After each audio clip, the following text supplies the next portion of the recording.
It took me a while to kind of resonate what it meant to be leading this group of 25 amazing individuals. But one thing that really mattered to me was, if we had made the decision to get rid of the Eyes of Texas, or keep the Eyes of Texas, and just kind of keep moving on, I think we would have lost an opportunity to really dig deeply into a past it's painful at certain points. There are parts of the history that are really hard to stomach, but then there are parts that are like, I had no idea this took place. That opportunity to me is the high point of this work, is that it's a chance for us to use the Eyes of Texas to look into how the university has evolved. I think what the committee learned was a lot of the Eyes of Texas myth, story, can be confirmed. We know a lot of things through the research of the committee that we can definitively say this, in fact, did happen the way that it was explained. A lot of it is myth-making. A lot of it was people taking pieces of information, even a pretty important source, T.U. Taylor's History of the University of Texas, that really don't stand up under scrutiny when you start looking at, well, how do we know that what's being reported in this book from the 1930s is actually accurate?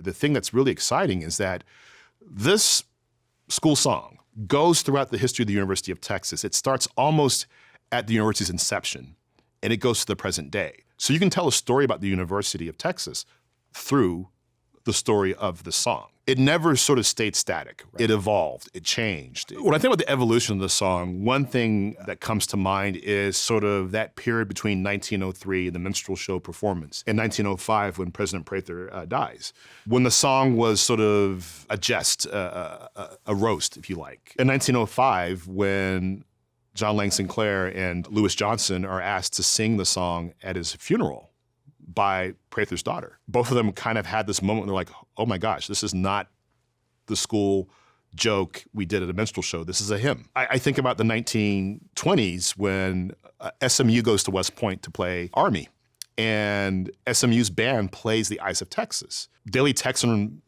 columnists are saying this is a front, and SMU's cheerleader is saying, wait a minute, this song belongs to the state of Texas. This is not the song of Texas University. And then it has this life where it's existing in popular culture and in movies and in film. One of the moments that is probably most impactful for me is Barbara Smith Conrad in the 2000 commencement singing The Eyes of Texas. If you've seen the documentary, the When I Rise documentary, you understand Barbara Smith Conrad's story, how incredibly painful it was for her to endure that experience of being one of the first Black students here and having the opportunity to be in the opera taken from her because of people in the state legislature who felt that she should not perform opposite a white man. Having her come back in 2000 and singing that song is so incredibly powerful to me as sort of what this can mean. What are the opportunities for redemption, reconciliation, revisiting our history? To quote Barbara,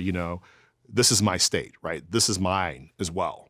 There is a moment in 2020 and 2021 where there's amazing energy through a sense of social justice and protest. This is the moment where you ask hard questions. And so I am going to be really clear about the fact that I truly appreciate the fact that our student athletes and our student leaders said, we want deep examination of practices, of customs, of culture. The report is an opportunity to think about what has happened at this institution. If the report sort of urges somebody to say, I see something that hadn't been addressed, or I see something that we could work a lot harder on at the university, that's what we want you to do. We want you to engage in that aspect of the conversation. One thing that was said by a committee member, which I think has always been sort of my North Star in this conversation, is that if we don't look back at our past and see things that we wish had happened differently or we wish we had behaved differently, then we haven't evolved. Use this report as a measure of accountability. The Eyes of Texas are truly upon us. That means that we have a responsibility to look into the report, to read it, to sit with it, to talk with others about it, to think about how we can commit to working towards change.